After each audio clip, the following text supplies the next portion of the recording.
start the day with some ASMR.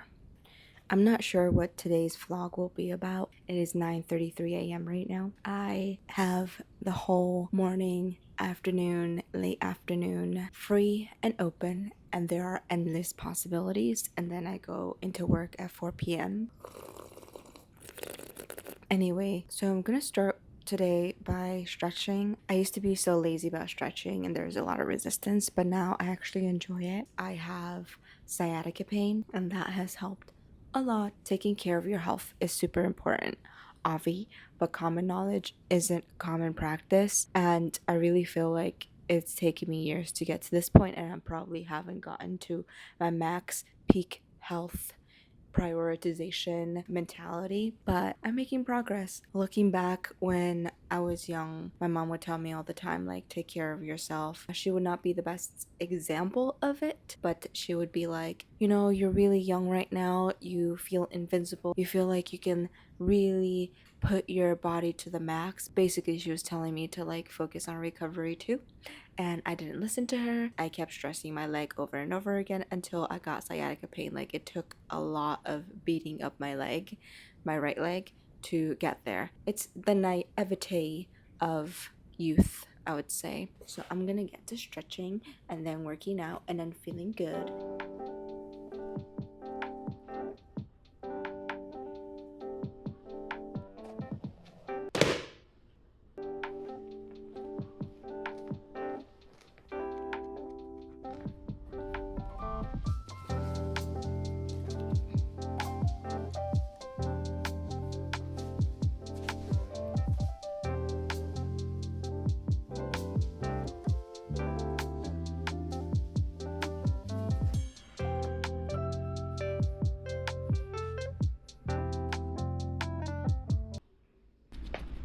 My friends are saying, shut up, Jenny, just get happy, happy, happy.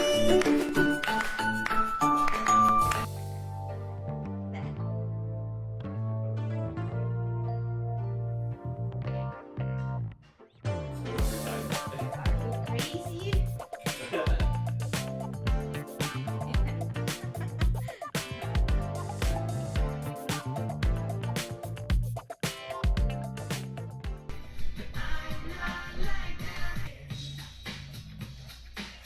Sisters, everybody sound. Yeah, yeah.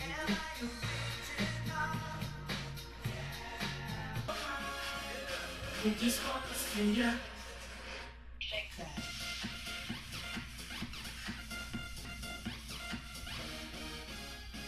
It is now breakfast time. So this is our pancake mix. It's mostly oatmeal. It has cinnamon, bee pollen, and rhodiola. Rhodio rosé, which I think is called rhodiola in real life.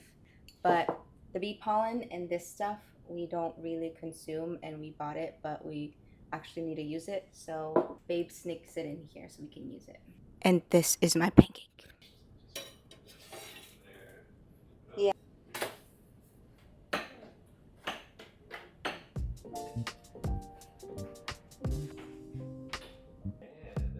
Focus while you talk. Yeah.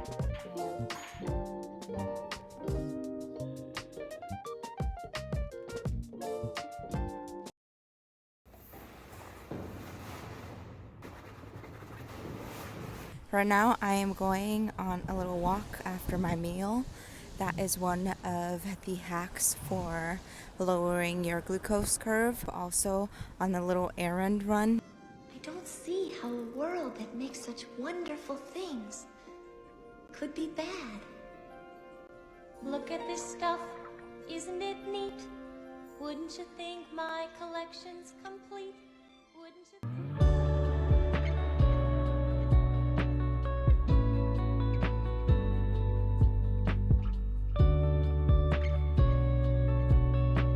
If you have your frequent shopper card, please scan it now.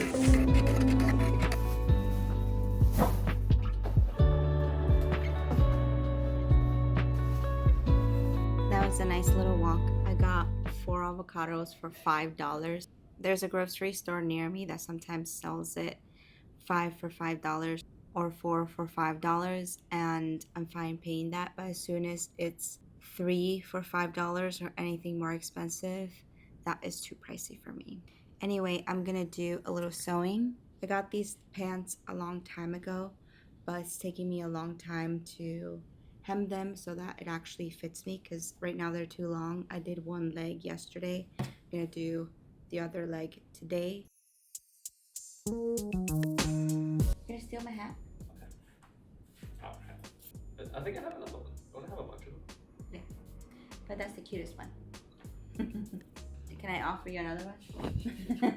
Another one with my hats. I'm glad we could both have a hat.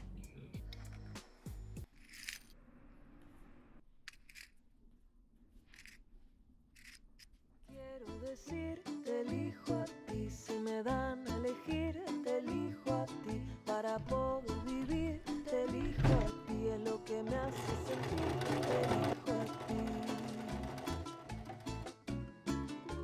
Lo que siento es tan fuerte. This part of the jean is thicker. It's happened to me before when I press on the pedal to make the machine go.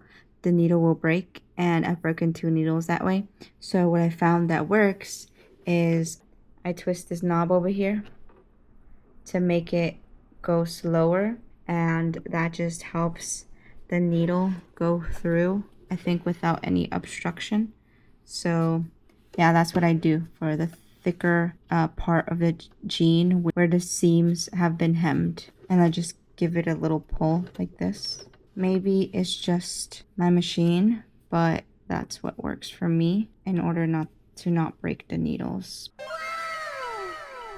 As you can see, the legs are still a little long, but I want them that way because I wear chunky shoes and I want the pants to kind of cover the shoes and my feet at the same time. These pants, I did buy them a little bigger because I like the baggy look. I am now gonna get ready for work. Work. Put some eyeliner on. That's pretty much all I do, just to feel confident. I don't really wear many products, but I can't be looking like a burnt chicken nugget. Here at work, you know. As a hostess, you must look presentable. What was I talking about this morning? I think I was talking about your health and the importance of taking care of your health at all levels. One of my managers at my old job always used to say that what we do is not brain surgery. The other thing that she used to tell me, that she used to work at a different workplace, and one day one of the employees, he was the guy, suddenly had a heart attack and he dropped to the floor and he went to the hospital. I can't remember exactly what happened to him. I forgot to tell the rest of the story. The culture was not that great and people were not really appreciated. So literally this guy went to the hospital. They started to find his next replacement. But the point is that he could not continue working. And my manager would tell me this story to remind me, in the workplace, we are all replaceable no matter what they tell you. I don't give a fuck, bitch. I don't give a fuck about you or anything that you do. It's just the nature of work, right? And we can be upset about it for sure, but we can also be smart about it. And I used to be this person. My first priority was work. And in a way we have to, right? Because we have these bills, we have these expenses and all of that. But I think that the healthy thing to do is to have that spot in your mind to constantly remind you that work is not everything, that you should not sacrifice absolutely everything for work. And maybe there are ways you could cut down on your bill, right? Are there ways where you can start not spending so much money and not needing so many things, or feeling like you need so many things? Since I stopped working full time because I got laid off, I have been reducing the amount of things that I purchase. I'm just gonna finish my thought here. In my opinion, you can find the same level of happiness, of connection, of just being with your loved ones in more modest activities, and you don't need to burn yourself to the ground to be able to afford these experiences for your family, for your kids, in order for them to love you and appreciate you. There's just this mentality that we have to keep working hard so that we can buy ourselves the latest cars, the latest purses, the most organic food, the most aesthetic home, and all of that takes more and more money. And therefore, we need to climb higher and higher and higher and compete even more with people around us. The trap in that is constantly chasing, chasing, chasing, and still not feeling enough, not feeling any closer, any more loved. In my personal opinion and where I am in life right now, there are experiences that I can personally put together, organize to bring the people that I love closer and create connection, genuine connection. For example, me and one of my close friends recently went to the park and literally drew. We took the supplies we already had and went to the park for free and sat by a body of water and just had a really relaxing time. I'll give you another example. Me and my boyfriend really enjoy going into new neighborhoods and exploring local shops, exploring local grocery stores, local markets, and it's always so exciting and fun and novel to discover something new with him. And in the process, we learn something new about each other, or just like have deep conversations. We laugh, we get our walk in because we're like exploring. I definitely digressed on that one because I went into the talk of money, but how this relates to health is that, and then you find yourself 10 years later, 20 years later, even 5 years later after you've burned out, something in your health is going wrong because you forgot to take care of it throughout it all. So in my personal opinion, it is healthy to have boundaries with work. It is healthy to be the person that is maybe in the mid position, not seeking the next promotion, not seeking the next leadership opportunity. I'm not saying they shouldn't get a raise because I definitely believe that companies should compensate people appropriately and keep up with inflation rate. What I'm saying that the higher you climb up that ladder, the less time you have to take care of yourself, to take care of your health, to take care of the relationships that you have, that you love in your life. Oftentimes that gets put in the back, out of mind, out of sight, and our main objective is to work. Obviously, I am biased. I am not working day and night to over deliver and overachieve at a company. I'm not doing all of these things that corporate leaders say I should be doing, because to my ears, what that sounds like is burnout, loss of health, and deprioritization of my personal life, my relationships. And that is just something I'm not willing to sacrifice. Personally, this is my experience. I'm just sharing it. I'm gonna end the video right here because I am definitely being very chatty and I need to let you go. Go on with your day. May you have a wonderful, blessed, amazing, God-filled, magical, beautiful rest of your day, week, month, or year. See ya!